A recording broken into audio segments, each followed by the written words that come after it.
ไปเข้าเมืองก็สีเนาะไปบ่ได้น้ำท่วมหมดแล้ว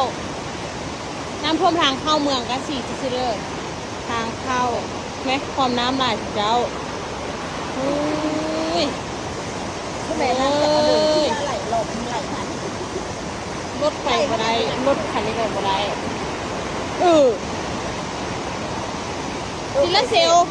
ทีละเซลเรียกมือเนี่ยเจ้าความแหงของน้ำจ้าจะไปยืนจังหนังไหลมาพอดีตาย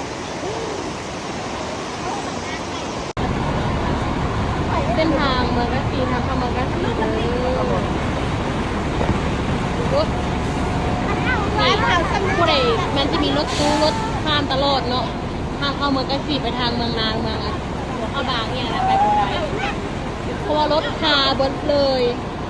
ไปบ่ได้พวกมันจะไปดูน้ำเดี่ยวที่ว่าไป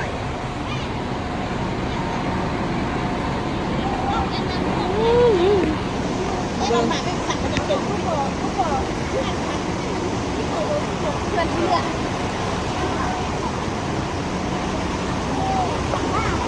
บ่เคยเห็นน้ำท่วมจะเกลือเนาะก็จะมาเจอกับตัวเองได้